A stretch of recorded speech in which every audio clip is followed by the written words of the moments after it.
a janë mjaftueshëm të informuar parlamentarët kur votojnë projekt ligje të tilla, të cilat kanë një kosto të drejtë për drejt dhe impakt e qytetarët, se në fund ditës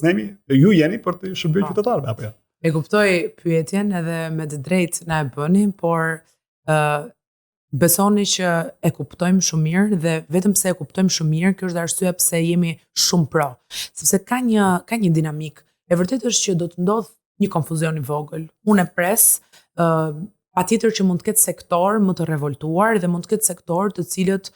do mund të kenë edhe revoltën e tyre të brendshme për ndryshimin. Mos harrojmë asnjëherë se ne si shqiptarë nuk jemi shumë pro ndryshimeve, edhe kulturalisht.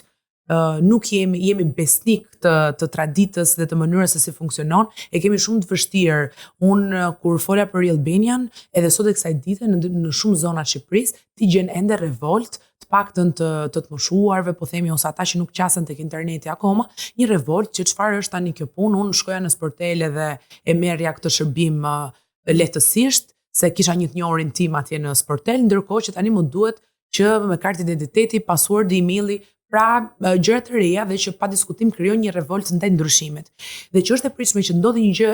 e ngjashme edhe për standardin drejt Bashkimit Evropian, patjetër që po, por mos harrojmë asnjëherë se vetë mekanizmat e Bashkimit Evropian për të suportuar vendet, ata e dinë kë po presin. Po presin Shqipërinë, është një vend në zhvillim, është një vend i cili patjetër që ka pasur dinamikat e veta ekonomike, ku mund të ketë pasur progres, siç mund të ketë qenë turizmi apo zhvillimi i vendit në disa sektor, por mekanizmat që BE-ja krijon për të siguruar që vendi të mos ketë një, po themi, depresion post EU, është gjithashtu një realitet që sot ndodh. Pra, i gjithë procesi i zgjerimit lidhet edhe me një mekanizëm shumë të fortë Bashkimit Evropian për të suportuar, sidomos në sektorët ku i shikon që kanë problematikat e tyre. Dakor, zonja Mila, po ka një problem, sepse ne shpeshherë implementojmë ligje, transplantojmë ligje në legjislacionin ton, të cilat janë ose shumë të mira, ose shumë sofistikuara, apo ndonjëherë shumë drakoniane në raport edhe me ligjet e Bashkimit Evropian. Fjala bie ligji antiduhan që miratuam kohë më parë, apo ky për parkime dy fishe që rrezikon dhe burgun. Megjithatë, kjo nuk ka bërë që të rritet siguria rrugore, më falni, ose nuk ka bërë që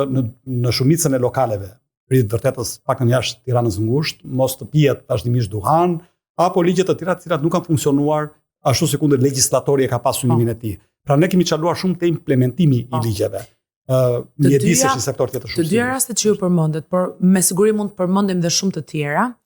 po të vinë re lidhen shumë me kulturën dhe mentalitetin, që do të thotë është shumë e vështirë që disa ligje të zënë vend në komunitetin ku ti i voton, sepse do duhet një proces për të kaluar për sa i përket zhvillimit të gjithë mekanizmit të mentalitetit dhe kulturës dhe më pas për të arritur tek ekzekutimi totality. Kjo mendoj unë është edhe arsye sepse për ligje të tilla nuk kemi dhe masa shumë radikale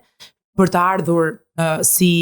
po themi si feedback ndaj rebelimit ndaj tyre, sepse është shumë e kuptueshme që ka një periudhë ku kjo është në proces, është njësoj si diskutimi shumë i gjatë dhe i gjerë që ne bëm për projekt ligjin për barazinë gjinore. Dhe në të gjitha momentet ne e shprehem se do të ishte një 10 vjeçar kohë kur do të implementohet dhe kur ne do të duam që të arrijmë tek ligji që kemi votuar sot. Sepse pa diskutim edhe kulturalisht u kuptuar që në fillim që do të kishte një revolt për një 50% dhe 50% në organe drejtuese midis grave dhe burrave, që të mundesh të artikulosh diçka të tillë në një mentalitet shqiptar, dhe nuk flas këtu vetëm për Tiranën e ngushtë, por patjetër unë sot shkoj në fshatrat e Elbasanit, siç mund të jem në Lugaxhi të Labinot Malit apo në një vend të thellë të Funarit kur gratë ende nuk lejohet pa ndihmën e bashkëshortit të shkojnë deri te kutia e votimit dhe pa supervizimin e tyre, dhe jo më që të arrit mendoj ai burr atje në fshat që gruaja e tij mund të ketë shanse që të jetë barabartë me të institucionalisht në çdo aspekt, në mënyrën se si drejton familjen, por në mënyrën pastaj se si mund të drejtoj punën edhe të gjithë organet e tjera.